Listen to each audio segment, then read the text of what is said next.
ఈ ప్రభుత్వం చేయదు అధ్యక్ష.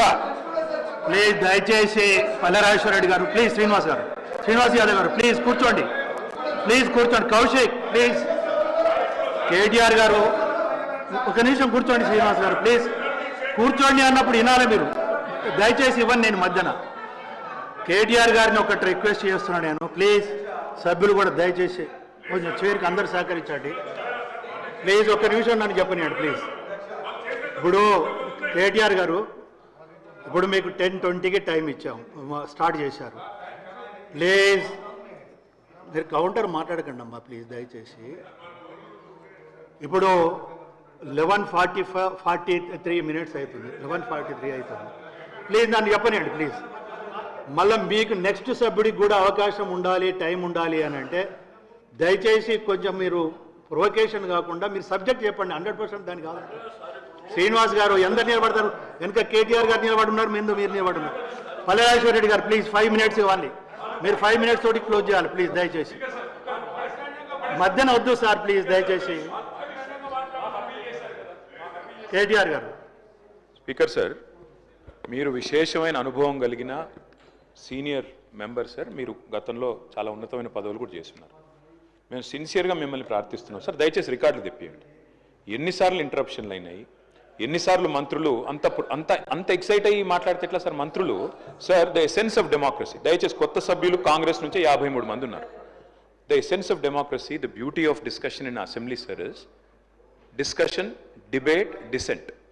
సార్ అపోజిషన్ అనేది మాకు we will have our say, the government will have its way. That is the essence of democracy.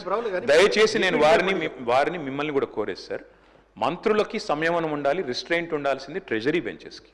Opposition సహజంగానే మేము ప్రభుత్వం చేయని పనులు, ఇస్తానని చెప్పిన మాటలు, హామీలు మేము దయచేసి ప్రకాష్ రెడ్డి గారు, స్పీకర్ గారితో ఒకటే రిక్వెస్ట్, మంత్రులకి మీరు దయచేసి చెప్పండి. ఇప్పుడు మేము కూడా ప్రొవోక్ చేయాలనుకుంటే మేము కూడా మాట్లాడచ్చు సార్. మేము కూడా చెప్పొచ్చు 30% కమిషన్ అని వాళ్ళ ఎమ్మెల్యేలు అంటున్నారు, 20% కమిషన్ అని సెక్రటేరియట్ లో ధర్నాలు అవుతున్నాయి.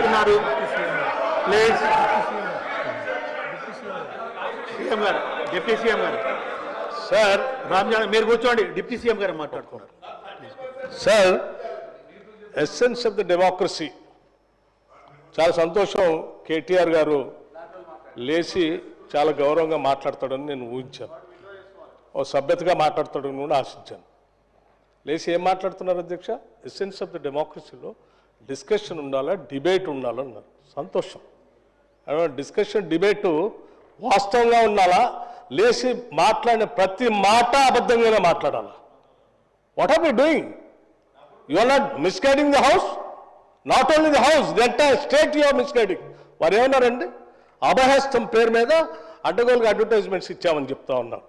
సివిల్ సర్వీస్ స్టూడెంట్స్ కోసం మన రాష్ట్రం నుంచి పోతున్నటువంటి విద్యార్థులకి, పేద మధ్యతరగతి బడుగు బలహీన వర్గాలకు సంబంధించిన విద్యార్థులకి, ఇంక్లూడింగ్ ఈడబ్ల్యూఎస్ స్టూడెంట్స్ కూడా, ఎవరైనా ఈ రాష్ట్రం నుంచి భారతదేశంలో నడుపుతున్నటువంటి యూపీఎస్సీ ఎగ్జామ్ కోసం డబ్బులు లేకుండా ఇబ్బంది పడతా ఉంటే వాళ్ళకు కొంచెం ప్రోత్సహిద్దామని చెప్పి మేము ప్రిలిమినరీ పాస్ అయినటువంటి వాళ్ళందరికీ, ప్రతి అభ్యర్థి ఎవరు అప్లై చేసుకుంటే వాళ్ళందరూ ₹1,00,000 ఇద్దామని చెప్పాం.